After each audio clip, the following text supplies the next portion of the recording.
Se você, eu tenho vários amigos pastores, católicos, a gente conversa, amigos mesmo, né? E a gente sempre tem um almoço assim teológico, a gente encontra, já tem vários anos.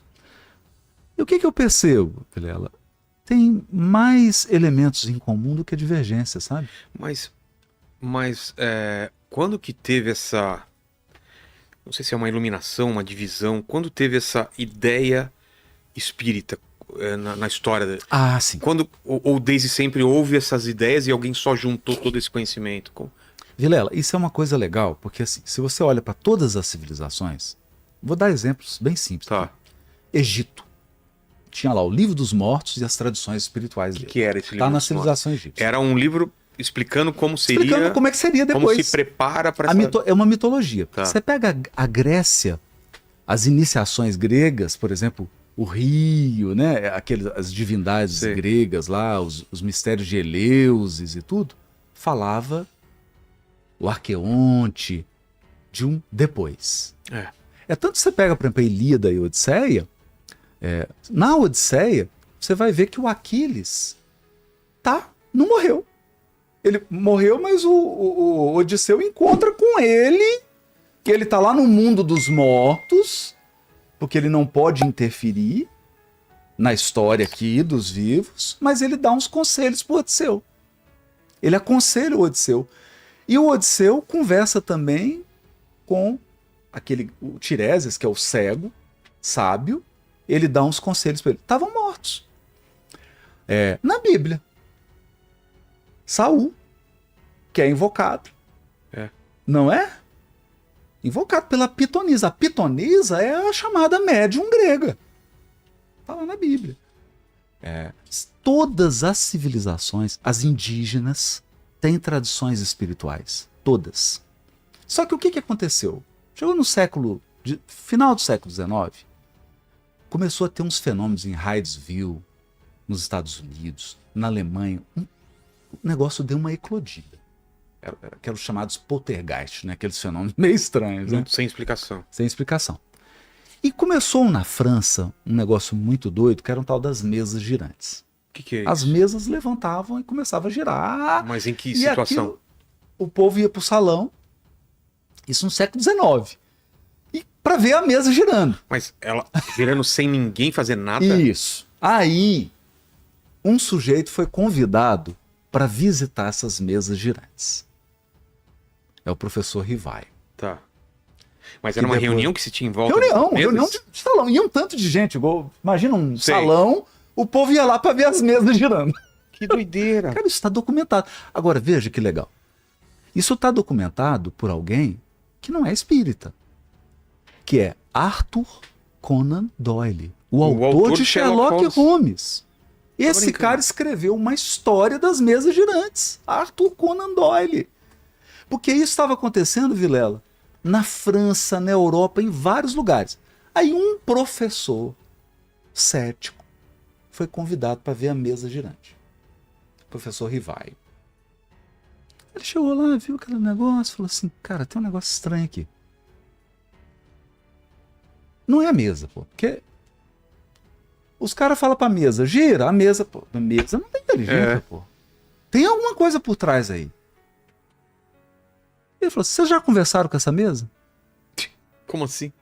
Desse jeito. Aí o povo, não, a gente tá vindo aqui só por entretenimento. Não, gente.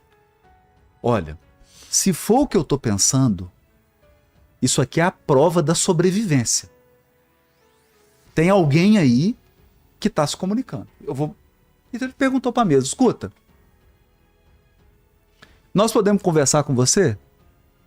Se sim, dá 2 batidas. Se não, dá 1. A mesa foi lá e deu 2 batidas. Ele falou, caramba. Agora, você vê que é? Esse cara é o Allan Kardec. Tá. Esse é o Allan Kardec. Ainda não tinha... Não tinha nada. Tá. Não existia nada sobre. Nada. Ele foi lá como convidado. Olha lá. Isso. É isso. É isso aí, cara. Olha só da época. Aí, mas veja que legal. Você tem que ter uma pessoa sensitiva que doa energia para que esse fenômeno aconteça. Porque ela por si só ela não tem se não tiver alguém, uma matéria... se não tiver alguém... Sabe aquela pessoa que chega na sua casa, os aparelhos elétricos, pifa, a luz cai, essas coisas, né? É isso. Então tinha que ter uma pessoa. Aí o professor Rivai chegou e falou assim, ô Mesa, eu vou colocar um... Olha a inteligência do cara. Eu vou colocar um alfabeto aqui.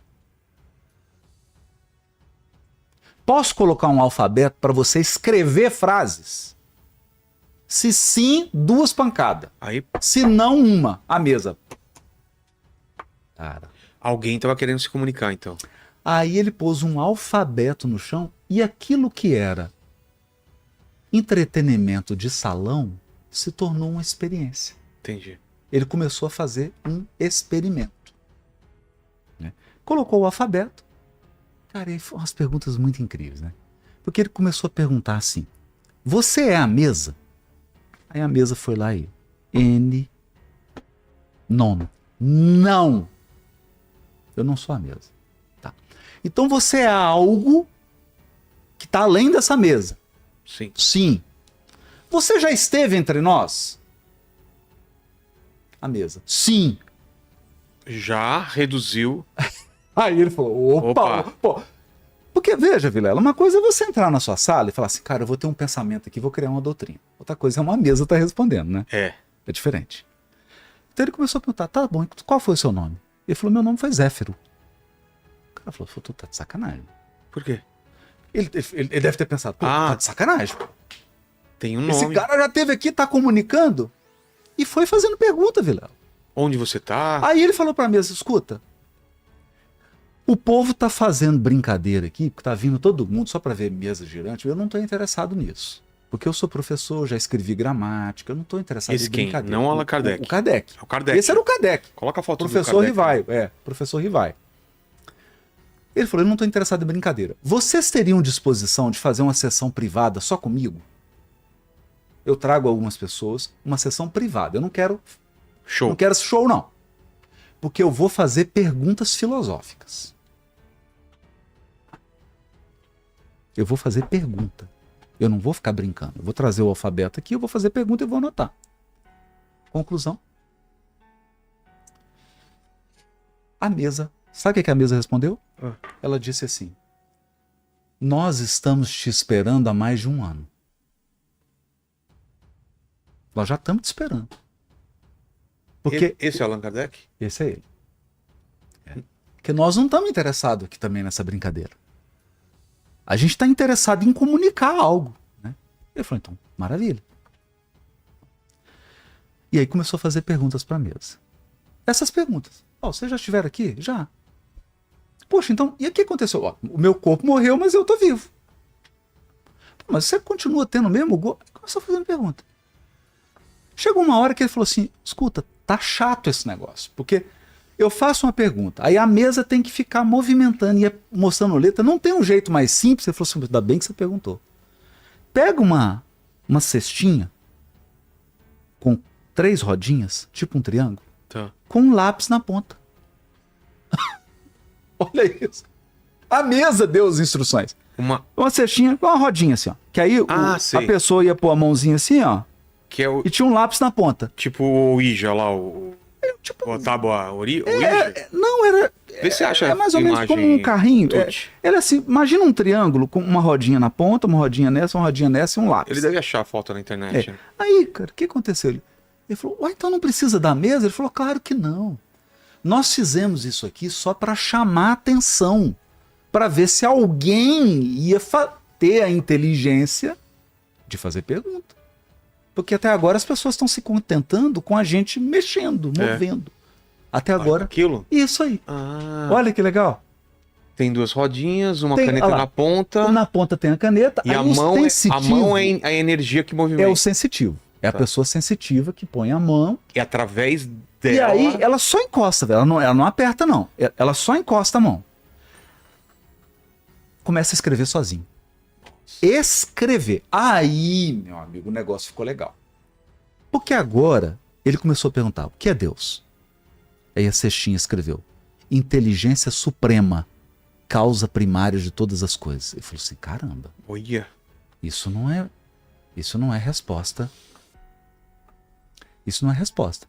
E ele fez mais de 3.000 perguntas selecionou as melhores. Para o mesmo espírito? Que era um conjunto, não era só um. Não era só um. Depois ele foi descobrindo, mas quem é, quem não sei o quê, papapá, né? Aí tem toda uma história que... Tá. Pra gente não entrar muito em detalhe. Quando ele reuniu esse conjunto de perguntas, aí ele sentou e falou, cara, agora eu tenho que organizar isso. E publicou o Livro dos Espíritos. Porque ele falou assim, cara, esse livro não é meu.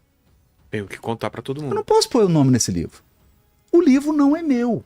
O livro é dos espíritos. Porque não fui eu que escrevi. Eu nem pus a mão nesse negócio. Eu só fiquei aqui fazendo pergunta. Como é que eu posso pôr o nome do livro? Mas por questões legais, o livro tem que ter um autor. Claro. Aí ele falou, então tá bom. Eu vou pôr um pseudônimo, eu não vou pôr meu nome. Aí ele falou assim, olha, eu vou colocar um pseudônimo. E aí o Zéfiro, que era o espírito que coordenava lá. Na verdade, depois ele descobriu que o grande coordenador ele era o São Luís. Tá. Um santo, né, da Igreja Católica, São Luís. Ele falou para ele, olha, você já viveu na época dos druidas. Lá na época romana, século II depois de Cristo, você foi um sacerdote druida, lá dos celtas. Os druidas eram os caras, eram os espiritualistas da época. Lá da região do interior da França, aquela região ali. Você já... E o seu nome era Allan Kardec. Eu falei, então, beleza, esse é meu pseudônimo. Ah, foi assim, Foi então. assim. Eu vou usar esse nome aí. Então, o livro vai chamar O Livro dos Espíritos e o nome vai ser Allan Kardec, o pseudônimo. E publicou o livro. E nesse livro tinha tudo isso? Nesse livro tem essas perguntas. Essas perguntas que ele começou a fazer exatamente... Olha, Le Livre des Esprits. 1857. Que foi a publicação. 1857. E como foi o impacto na época desse livro? Foi muito Pela igreja. grande. A igreja, depois de um tempo, mandou queimar todas as é? obras, porque ela se sentiu ameaçada. Porque ela não entendeu uma questão muito importante, que é a questão 625. Kardec pergunta assim, qual o tipo mais perfeito que Deus ofereceu à humanidade para servir de guia e modelo? Eles responderam, Jesus. Jesus. Então, ela se sentiu ameaçada. Porque, na verdade, Vilela, essa é a minha interpretação, tá? Eu acho que isso aconteceu para ajudar as igrejas. Tanto a igreja católica quanto a igreja evangélica. Ajudar a resolver certas coisas que eu acho que não estão bem resolvidas. Certas explicações que não estão tão legal. E certos pontos que acabam gerando fanatismo. Sabe o fundamentalismo evangélico, o fundamentalismo católico? Claro. Eu acho que isso surge de uma deturpação da mensagem de Jesus.